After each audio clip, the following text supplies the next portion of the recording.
je m'appelle Julien Bourré, je suis donc coach en bien-être professionnel, consultant sur la dimension donc, des compétences comportementales. Avec quelques amis, on a coécrit plusieurs ouvrages sur ce qu'on appelle donc les soft skills. On a écrit le premier ouvrage en français d'ailleurs, paru en 2014, qui s'appelle le Reflex Soft Skills, et on en a réécrit un deuxième en 2018 qui s'appelle Soft Skills. J'interviens principalement en entreprise sur des dimensions plus portées sur la gestion du stress, la confiance en soi, l'atteinte d'objectifs, également le leadership.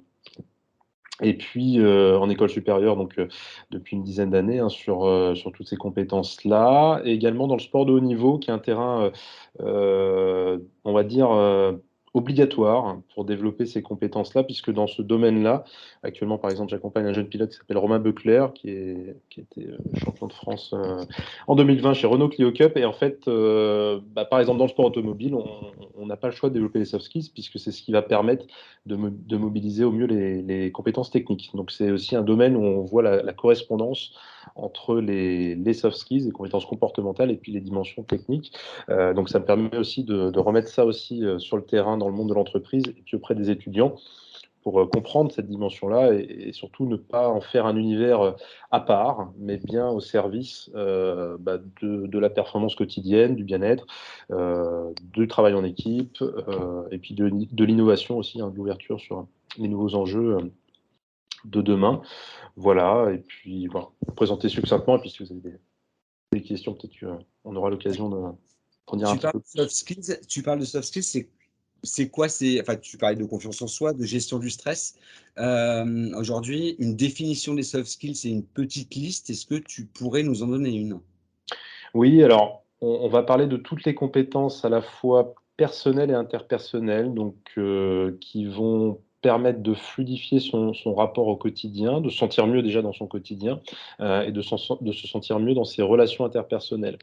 Donc on va partir du principe que ce sont des compétences que l'on va apprendre tout au long de la vie, qui ne sont pas figées, avec un statut on ou off, on les a ou on les a pas, mais qu'on va justement cultiver. Et donc on les a en quelque sorte déjà toutes et tous, ces soft skills, mais on peut apprendre à les réveiller, à les activer. Par exemple, on a tous déjà géré notre stress à notre façon dans notre vie, mais en comprenant certains leviers, en prenant un petit peu de hauteur, en envisageant un nouveau regard sur les situations de stress, ben, on va apprendre à améliorer cette compétence, en faire une force peut-être, de manière beaucoup plus consciente. Donc c'est une dimension qu'on va conscientiser au service du quotidien, à la fois personnel et interpersonnel. Ok. Tu disais que le premier ouvrage que tu as coécrit, donc le Reflex Soft Skills, date de 2014. Ça fait 8 ans déjà. Est-ce que il y a la perception des soft skills et leur pénétration dans le monde du travail a beaucoup changé déjà en 8 ans? Elle a changé, oui. Il y a 8 ans, on aurait pu dire que les soft skills étaient une option presque, notamment de différenciation, d'entretien d'embauche, une manière également de faire évoluer son éventail de compétences. Aujourd'hui, c'est plus une option. Ça devient une obligation. Je cite notamment le World Economic Forum, où on estime que les 10 compétences aujourd'hui les plus attendues sur le monde du travail mondialement, ce sont des soft skills. Le top 10, c'est des soft skills, c'est pas des compétences techniques. Alors, ça ne veut pas dire que les compétences techniques ne sont plus importantes, mais elles viennent maintenant au second plan, notamment de par l'automatisation qui s'est accélérée, hein, tout ce qui va être intelligence artificielle, automatisation des tâches, le travail, l'adéquation entre le travail machine et le travail humain. Le travail machine va endosser un peu plus de compétences techniques, et donc l'humain va pouvoir se recentrer, et doit se recentrer un peu plus justement sur ce qui va permettre d'innover, de repenser les métiers, de les faire évoluer, hein, surtout. Hein. Donc moi je dis souvent à mes étudiants qui ne sont plus formés à des métiers, mais plutôt à la capacité à les faire évoluer. Euh, voilà. Je ne sais pas si ça répond un petit peu Ça à répond la à la question. question. Et du coup, je rebondis là-dessus parce que si on se concentre sur les entreprises et les attentes des services de la direction d'entreprise, des ressources humaines, etc., c'est quoi le levier qui aujourd'hui va faire que l'entreprise fait appel à tes services de coaching et pour quelle catégorie en fait de salariés? Alors, c'est souvent toutes catégories confondues, mais avec des besoins différents. Si je prends l'exemple des managers, les managers vont avoir besoin, là récemment j'ai accompagné une grande banque française sur la capacité des managers à avoir une boîte à outils qui va leur permettre d'accompagner leurs collaborateurs justement sur les soft skills, presque d'en faire des managers coach, hein, avec cette posture d'accompagnant. Le collaborateur, entre guillemets, de plus bas niveau, hein, même si pour moi il n'y a pas de bas niveau, mais va avoir un besoin opérationnel, par exemple de confiance en lui, de gestion du temps, de capacité à travailler à l'ère du digital, hein. On est dans une ère où on n'a jamais été autant exposé à l'information, et donc toutes les sollicitations digitales nécessitent une nouvelle appropriation de ses forces et de la manière justement de gérer les sollicitations et la manière dont on va se concentrer au quotidien sur l'important. Donc il y a beaucoup de questions de gestion du temps, de gestion du stress, et puis de retrouver un petit peu du sens aussi dans son travail, qui est constamment challengé, voire modifié pour beaucoup de gens. Donc ça nécessite aussi une adaptation au changement. Donc là, tout ce qui va être agilité, flexibilité, va nécessiter aussi de développer certaines compétences essentielles, comme la créativité par exemple. Et donc c'est pas réservé qu'aux cadres, c'est pour Non, tous les salariés, pour tout le monde. d'une entreprise. Ouais, ouais. Hem, Et d'ailleurs, excuse-moi, j'en profite pour dire que c'est un phénomène qui est assez contagieusement positif. C'est-à-dire que si c'est incarné par la direction, par exemple, ou par des managers, qui sont des personnes qui sont potentiellement très contagieuses, de par notamment ce qu'on appelle l'effet miroir, parce qu'elles sont très observées, donc très en contact, voilà, elles ont une diffusion importante. Un manager qui est confiant ou qui est capable de gérer son stress va impulser aussi cette dimension-là plus facilement auprès de ses équipes. Donc, c'est pour ça que c'est important que ce soit à tous les niveaux, à la fois que ça parte aussi du bas, parce qu'il peut y avoir de très belles initiatives qui partent en bas de l'échelle, mais aussi incarnées à tous les niveaux de l'entreprise. et la perception des salariés quand tu arrives dans l'entreprise et que tu te dis, «Je vais leur poser des questions, peut-être un peu personnelles» ou chercher à puiser en eux, sur la gestion du stress notamment ou d'autres questions. Comment ton intervention est perçue, par ces salariés d'entreprise? Alors c'est une perception qui a effectivement un petit peu évolué depuis quelques années. Aujourd'hui, c'est plutôt bien reçu parce que on ne va pas se cacher qu'il y a quand même pas mal de mal-être, hein, dans les entreprises, notamment suite à un petit peu la période Covid qui a aussi peut-être un peu exacerbé ce stress, ce besoin de retrouver un peu des repères. Puis également la dimension du travail à distance qui a aussi complexifié tout ce qui est confiance managériale, échange entre les collaborateurs. Donc, je dirais qu'il y a ce besoin qui est un petit peu nouveau de se repositionner un petit peu après cette crise. Et donc, c'est plutôt bien reçu. Il y a de temps en temps, bien sûr, des sceptiques, hein, il y en aura toujours. L'idée n'est pas de plaire à tout le monde dans le sens où on ne peut pas développer les soft skills si on ne le veut pas. Heu, donc quand moi, par exemple, j'ai dans des formations, dans certaines de mes formations, des collaborateurs à qui on a proposé ou voire même presque obligé de suivre cette formation-là, c'est là où on perd du sens parce qu'on ne peut pas réveiller ces compétences-là si on ne trouve pas un sens et si on n'a pas une motivation à les activer. Donc mon métier en grande partie consiste à faire de la pédagogie presque et à créer ces prises de conscience sur pourquoi on en a besoin, pourquoi aujourd'hui, à l'ère du digital, c'est essentiel, à l'ère de la transformation des métiers, c'est essentiel, à l'ère des transformations structurelles, c'est également essentiel de pouvoir être capable de surfer le changement grâce à ces compétences-là. Donc aujourd'hui, plutôt bien reçu, on va dire. D'ac Est-ce qu'il y a des différences générationnelles entre, un étudiant de 18 ans à qui tu vas, proposer un travail autour des soft skills et je sais pas, un salarié de 45 ans, 50 ans? Alors oui, dans le sens où il y a la notion d'expérience qui va permettre pour beaucoup dans les pensées de se dire: «Bah, j'ai déjà une sorte d'attirail soft skills, que n'a pas peut-être un jeune, de 18 ans», et en même temps, le jeune de 18 ans va donc du coup, il n'aura pas la même perception forcément, mais il va peut-être profiter justement de cette dimension, comportementale pour pouvoir créer sa différence, créer sa singularité, peut-être aller tracer sa propre voie, comme je l'évoquais tout à l'heure, lui permettre vraiment de faire évoluer les métiers. Donc d'arriver avec un capital, notamment par exemple digital, qui n'est pas du tout le même que les générations précédentes, et donc il va pouvoir notamment accompagner ce changement digital grâce aux soft skills, grâce à l'empathie, grâce à l'écoute, grâce à la communication. Donc pour lui, je dirais, avec cette appétence du digital, avec cette facilité du digital, il y a un terrain d'application et d'exploration des soft skills qui est intéressant. Il n'y a pas que le digital d'ailleurs, mais disons que ce n'est pas les mêmes besoins, ce n'est pas les mêmes perceptions. Il faut arriver à leur montrer que c'est effectivement que c'est très important, mais surtout leur faire comprendre que c'est vraiment au service de leurs compétences techniques. Donc les deux sont complémentaires et de toute manière, peut-être même que demain, ils vont négocier principalement leur salaire, non pas sur leurs compétences techniques, mais bien sur leurs compétences comportementales. Donc je dirais que pour eux, c'est voilà, c'est une motivation à se démarquer, et puis peut-être aller chercher une forme d'autonomie dans cette aventure professionnelle qui est quand même incertaine et puis soumise à ce fameux critère VUCA que vous connaissez certainement. Ouais. Et juste pour mon information, qu'est-ce qui te fait dire que la négociation du salaire demain sera moins sur des compétences techniques?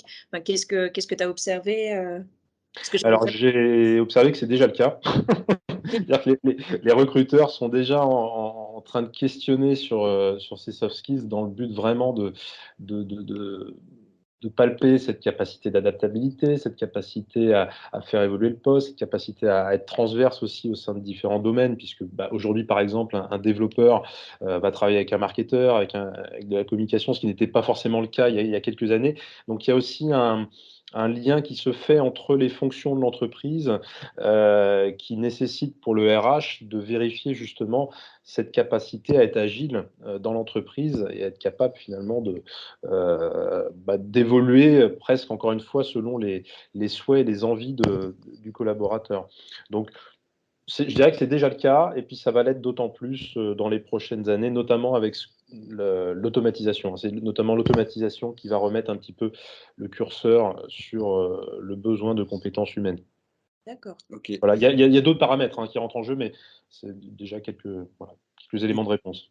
Et si, pour poursuivre la question de Marine, si tu te concentres, effectivement, si on se concentre sur le recrutement, comment on mesure la capacité d'un candidat à être, ce que tu disais, agile, perméable au changement, leader, et cetera? Comment ça se un entretien d'embauche qui dure, je ne sais pas, peut-être 2 fois, 3 fois 1 heure, comment c'est mesurable et perceptible par un recruteur ou un chef d'entreprise?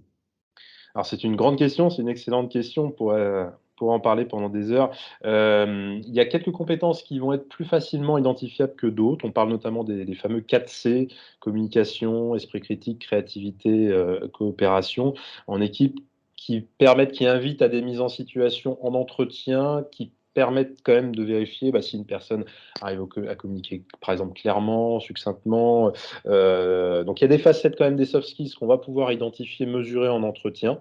Pour d'autres, c'est plus compliqué. La gestion du stress, par exemple, peut-être que je vais arriver à gérer mon stress en entretien d'embauche, mais si demain je dois faire une présentation devant ma startup, devant 100 personnes pour présenter mon métier, peut-être que je vais aussi avoir un stress différent, ou en tout cas un rapport à moi-même différent dans ce genre de situation un peu délicate. Donc, c'est pas évident. Les recruteurs eux-mêmes se forment aux soft skills. Ça fait partie d'ailleurs de la cible que l'on accompagne sur les soft skills pour justement essayer de trouver à la fois une grille de lecture propre à l'entreprise. Donc là, pour le recruteur, pour répondre à la question, il va falloir qu'il personnalise aussi un petit peu le besoin de l'entreprise en termes de soft skills.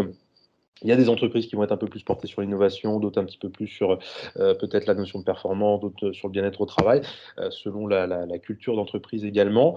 Et donc, en fonction de la culture d'entreprise, la mesure, elle va prendre la forme de questionnaire, elle va prendre la forme de météo un petit peu soft skill, elle va prendre la forme d'entretien à 360, de co-développement également, où on va essayer, à partir d'un problème, d'une problématique, voir s'il y a plusieurs, on arrive à la résoudre.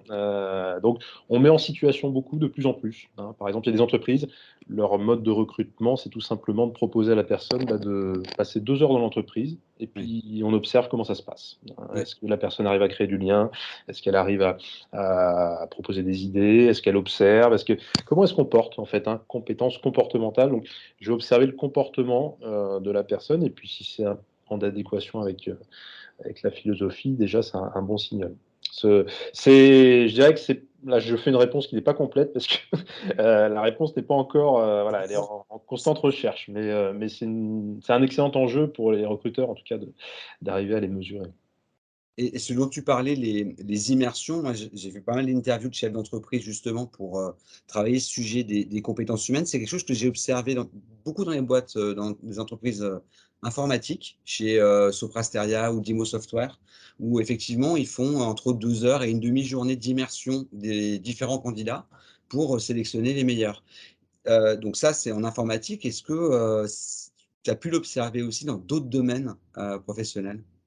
Ah oui, oui, enfin, on l'observe dans beaucoup de. Alors, souvent, les startups sont assez fans de ce genre de process, mais notamment les entreprises. Alors, je ne vais pas en citer pour pas trop dévoiler mais il y a certains grands groupes qui mettent en place des laboratoires en interne, un petit peu en mode startup, justement, et où la dimension immersion est très intéressante puisque justement le mode laboratoire de l'entreprise va nécessiter justement une phase d'itération, de test. Donc toutes les entreprises qui sont, on va dire, ouvertes aux approches, notamment je pense au design thinking, au co-développement, ce genre d'approche vont être très intéressées par ces processus d'immersion, où on va tester, où on va itérer, et on va voir justement comment, par exemple, quel est le rapport à l'échec d'un postulant. S'il a un rapport très conflictuel à l'échec, le processus d'immersion peut être délicat pour lui. Donc, il y a cette adéquation entre la nouvelle manière d'aborder, on va dire, les enjeux personnels avec ceux de l'entreprise. Et donc, c'est là où la plupart des entreprises maintenant recherchent justement un petit peu ces processus. Alors, il y a encore beaucoup d'entreprises avec des processus très traditionnels où on reste beaucoup sur des entretiens axés sur le diplôme, mais c'est vraiment en train de changer chez les entreprises qui sont dans cette phase d'innovation et de réinvention des métiers. Et justement, en termes de mesure d'impact ou de retour, sur investissement, est-ce qu'il y a déjà des choses, quantifiables sur les entreprises qui ont, par exemple, fait des cycles de formation pour leurs salariés ou pour, des entreprises qui ont mis ce type de processus de recrutement en œuvre? Est-ce que, il y a déjà des impacts, sur le chiffre d'affaires, sur la productivité, ce genre de choses? Alors, il y en a clairement, alors là, j'ai pas de chiffres précis, il faudrait que je reprenne un petit peu j'ai pas préparé mes antisèches, mais Oui, sur la naturel. je vais prendre un exemple très concret, sur le stress, une entreprise qui va, former ses collaborateurs à la gestion du stress, va gagner énormément, bon déjà en énergie, c'est-à-dire en force de travail, puisque le stress demande beaucoup d'énergie. Donc si j'arrive à gérer mon stress au quotidien, j'ai moins besoin d'énergie, j'ai plus de flexibilité cognitive, donc je suis plus productif. On estime en France que en moyenne, les managers perdent 2 heures de leur temps par jour sur des tâches futiles, et notamment cette perte de temps est due à une mauvaise gestion des sollicitations, un mauvais rapport à sa concentration. Donc, par exemple, en travaillant tout ce qui est capacité de concentration, gestion du temps et gestion du stress, déjà, on va gagner en temps et en énergie et donc en productivité. Ça va se traduire par une baisse du turnover, des arrêts de travail. Donc ça, aujourd'hui, c'est chiffré, hein. On sait que le stress, voilà, alors je n'ai plus les chiffres exacts, mais le stress coûte très cher aux entreprises. Donc quand on aborde cette dimension, alors il y a plusieurs chiffres qui sont tombés là, qui me reviennent de tête, il faudra les vérifier, hein. Je pourrais renvoyer éventuellement quelques ressources là-dessus, mais je crois que c'est le rapport, il y a au moins un rapport d'un investissement. Si j'investis 1 euro dans la gestion du stress, je récupère 3 euros au minimum. Donc ça peut aller monter jusqu'à 10, jusqu'à 13 euros selon le besoin de l'entreprise. Donc il y a des résultats, notamment en termes de bien-être au travail. Et moi, j'aime bien parler du bien-être au travail, puisqu'une fois que je me sens bien au travail, bah, je vais pouvoir développer tout un tas d'autres soft skills. Communication, leadership, créativité. Très compliqué d'être créatif si je suis stressé tous les jours au travail. Donc c'est pour moi un socle qui va permettre derrière d'observer d'autres mesures quantifiables. OK. Tout à l'heure, tu parlais d'inné et d'acquis. Oui, Hem, comment on gère un groupe, forcément disparate puisque les niveaux, dans un groupe d'étudiants, dans un groupe de salariés, je sais pas quel nombre de personnes tu as en face de toi, mais on peut imaginer 15-20 personnes avec des niveaux oui. totalement différents. Comment on gère justement ce rapport à la créativité, à la capacité à collaborer, à s'adapter avec, forcément des gens qui ont une disparité de niveau, énorme? Alors c'est une question qui est très intéressante, dans le sens où pour moi, de mon point de vue, aujourd'hui avec mon humble expérience, je m'aperçois de plus en plus que le plus grand enjeu des soft skills, c'est pas forcément tellement des compétences comportementales en général, hein, pas tellement de les développer en tant que tel, mais plutôt de les réveiller. Et parfois, on observe dans un temps très, très court, je prends l'exemple d'étudiants là, il n'y a pas très longtemps, j'ai accompagné des premières années sur la prise de parole en public. En début de semaine, j'avais un étudiant qui était, alarmé, à l'idée de se présenter devant les autres. Il s'est carrément écroulé, voilà, ça arrive. Et à la fin de la semaine, c'était un de ceux, je trouve, hein, qui avait, déployé son éloquence d'une manière, la plus convaincante qui soit, parce qu'il avait trouvé un champ, une passion, sur laquelle il pouvait s'exprimer. Ce qui veut dire que les soft skills, on les a déjà. Et donc là, le job, souvent dans ces petits groupes, ça va être de réveiller ça. Et donc, s'il y a des personnes qui manifestent une aisance, ce qu'on pourrait appeler un degré d'aisance plus confortable par rapport à certaines soft skills, bah, on va en faire un petit peu des ambassadeurs, des coachs Écouteurs. qui vont aussi être moteurs du groupe.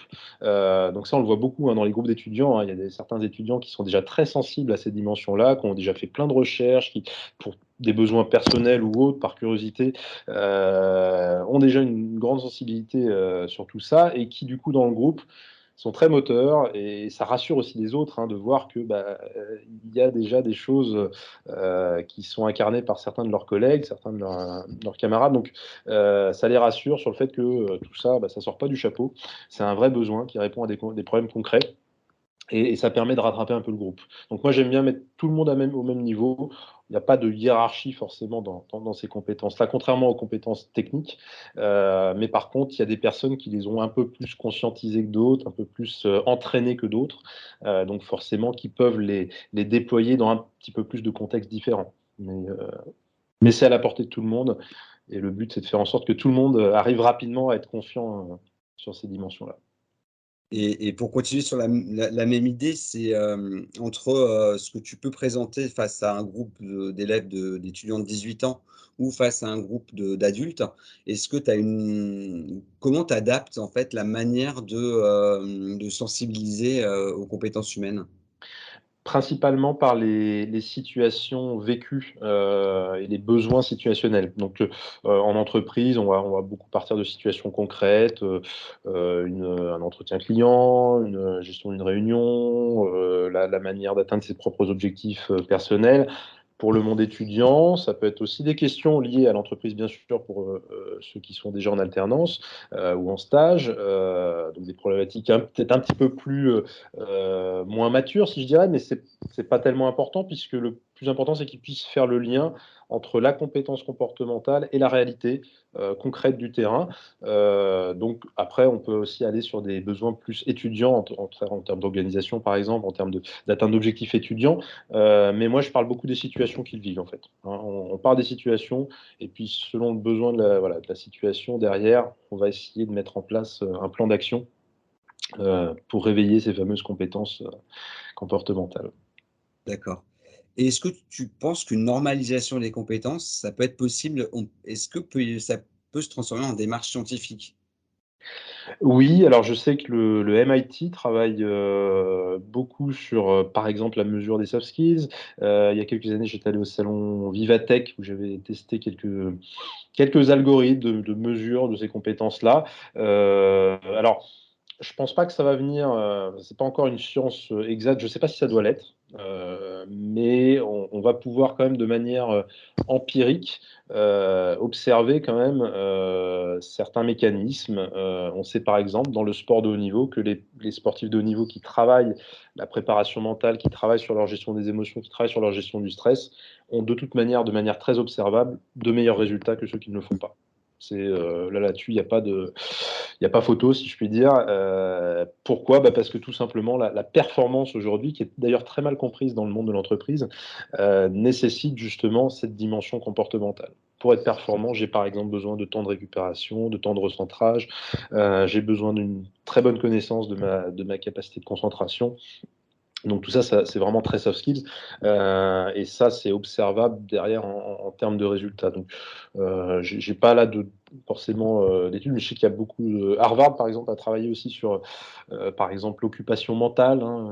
C'est une étude de l'université Harvard qui a déterminé que 50% du temps, on n'était pas présent à ce que l'on faisait, donc ça amène aussi toute une autre dimension sur la gestion de la concentration, sur la gestion des émotions également, qui peuvent être générées par une dispersion mentale. Donc il y a des études qui commencent à arriver, notamment neuroscientifiques également, hein, qui apportent un gros appui sur les découvertes du cerveau, et ça rassure aussi sur le bien fondé de tout ça. Donc, quand moi on parle de science, moi je renvoie souvent vers les neurosciences.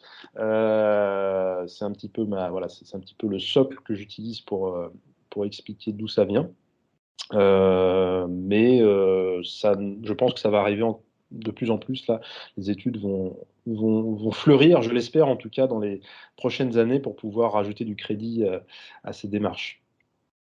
Ok, je lisais sur ta page LinkedIn que tu proposais des formations Open Classroom et les ateliers numériques de Google. Oui. Comment ça s'est fait? C'est eux qui sont venus te chercher parce qu'ils ont senti une demande de la part de leurs clients, ou c'est toi qui leur as proposé et du coup il y a eu un écho favorable et la clientèle est arrivée. Enfin, comment ça se passe? Alors, Open Classroom, c'est eux qui sont venus vers moi parce qu'ils voulaient déployer une formation soft skills. Donc, plein de formations soft skills d'ailleurs. Donc, moi, j'ai co-créé avec eux la formation Développer vos soft skills, qui était une forme d'introduction à toutes ces dimensions. Et puis, il y a maintenant plein de formations soft skills, hein, chez Open Classroom. Et sur Google Atelier Numérique, ça a été une rencontre avec une agence qui s'appelle Les Léonards, avec qui ils m'ont contacté aussi pour échanger sur la composition et la proposition d'un programme pour Google, qui s'appelle donc le programme Job Hunter, qui intègre une dimension soft skills. Et donc, on a co-créé avec les Léonards cette partie Job Hunting, qui a ensuite été validée pour la formation Google Atelier Numérique. Et donc, c'est ça qui m'a permis d'animer la formation partout en France en partenariat donc avec pas mal d'universités.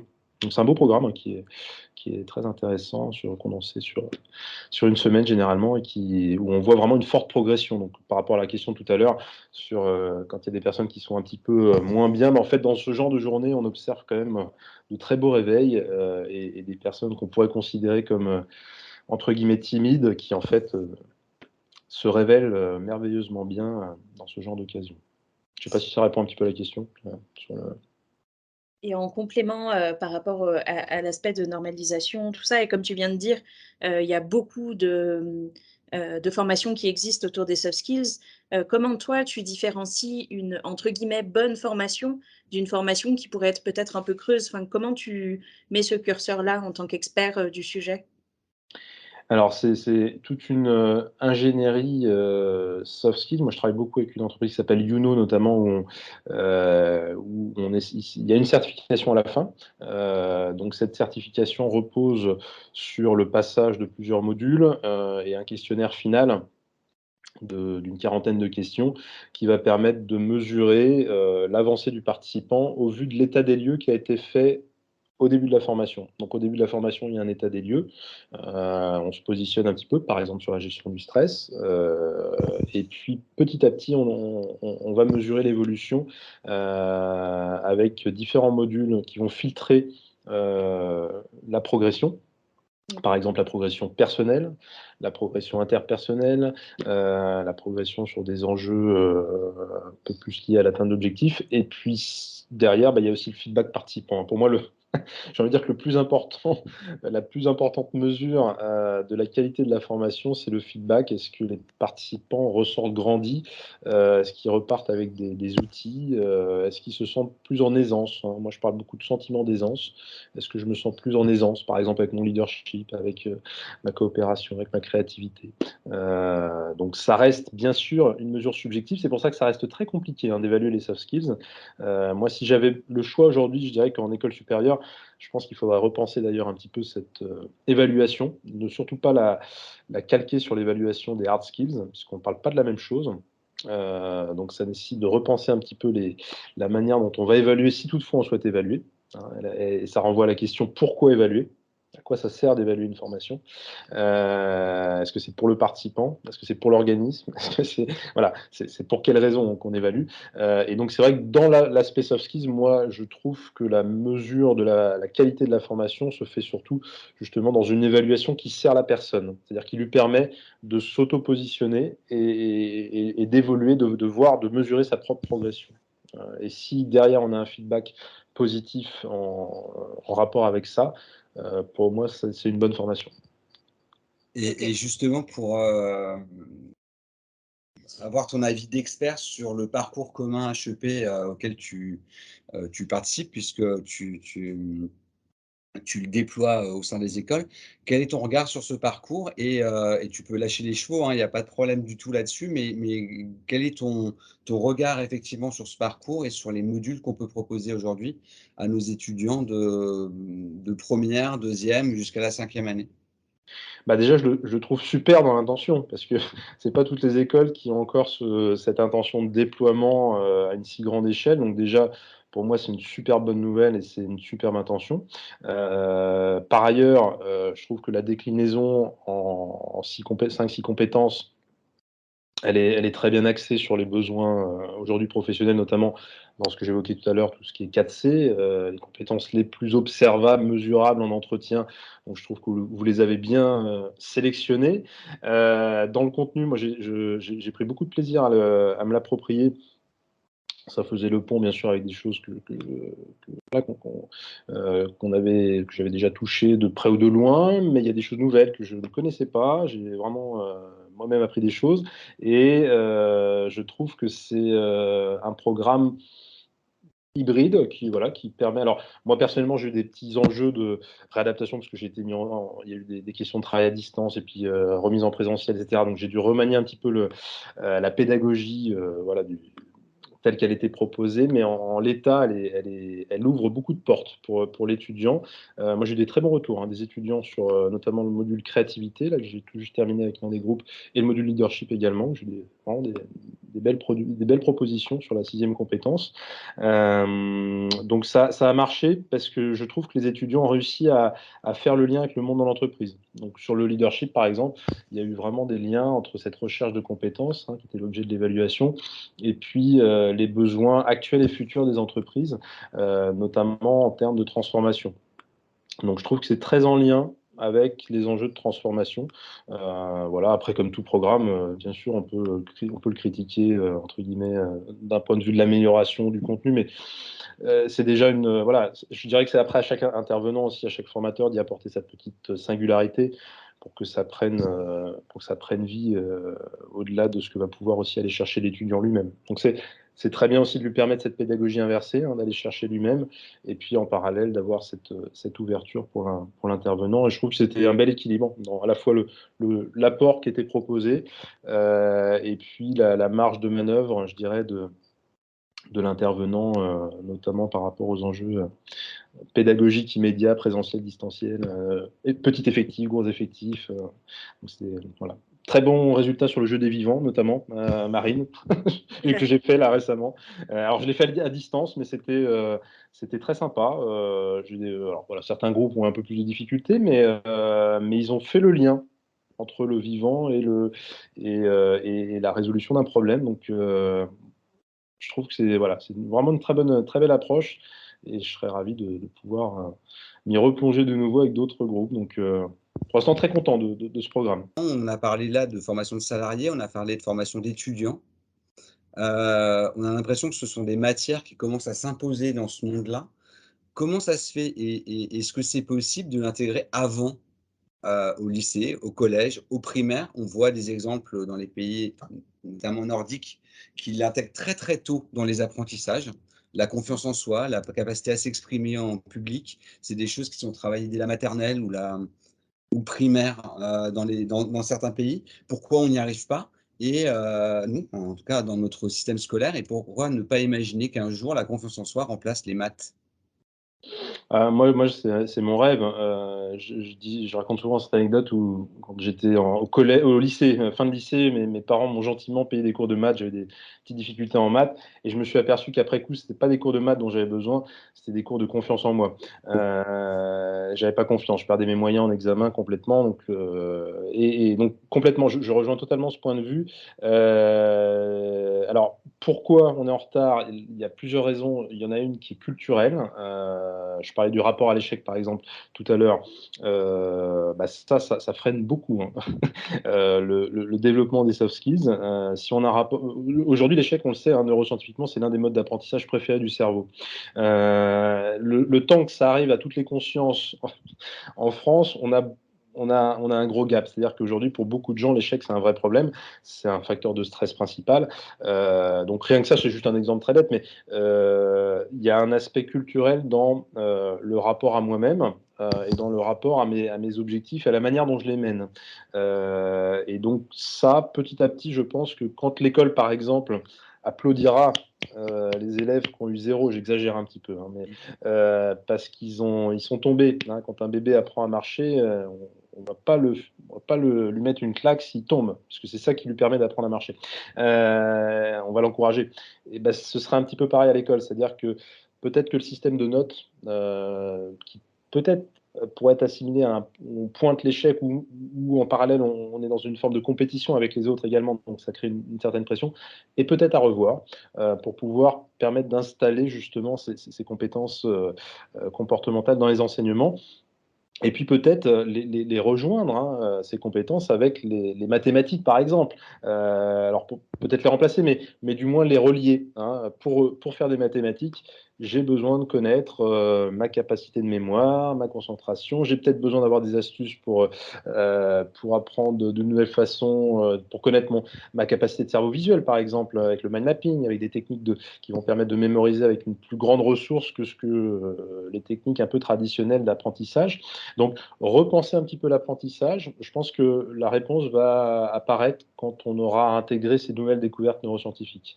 Donc, quand ce sera un petit peu plus conscientisé, par exemple, quand on aura conscientisé le fait que le cerveau ne fait pas la différence entre le réel et l'imaginaire.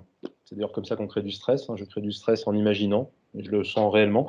Ça, quand on aura un peu mieux communiqué là-dessus, les enseignants seront plus à l'aise, je pense, pour transmettre ces dimensions-là. Mais en tout cas, je pense que c'est vers ce vers quoi on tend, en tout cas, ou ce vers quoi on devrait tendre, puisqu'effectivement, dans d'autres pays, ça marche très bien.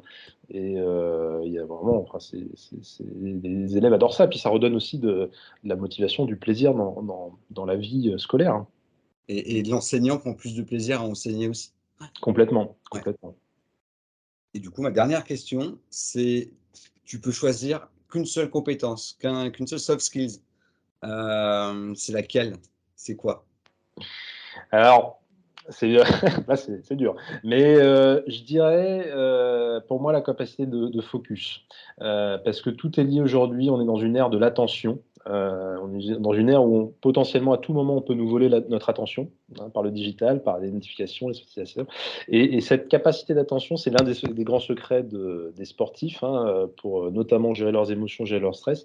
Si j'apprends à poser mon attention, j'apprends à calmer mon bavardage mental. Si j'apprends à calmer mon bavardage mental, j'apprends à calmer tout un tas de choses, mes émotions, mon stress. Et donc, ça me permet d'ouvrir ce que j'évoquais tout à l'heure, toutes les dimensions de communication, toutes les dimensions où je vais être en écoute active, par exemple, et où je vais poser vraiment mon attention sur l'autre.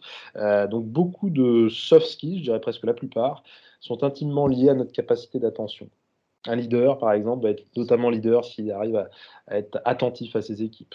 Je vais coopérer, je vais développer mon intelligence collective si je suis attentif aux autres, aux idées des autres, si je ne les rejette pas tout de suite, si je les accepte, si je les écoute. Donc, pour moi, capacité de concentration, de focus va être une clé pour activer pas mal de choses. Ouais. Mais merci de votre intérêt parce qu'encore une fois, c'est un bon signal que les écoles intègrent tout ça et prennent ça vraiment à bras le corps. Donc, merci à vous et au plaisir de Ouais. rééchanger. Très bien. Merci À beaucoup. bientôt. Très bonne journée à vous. À toi aussi, au revoir. Au revoir.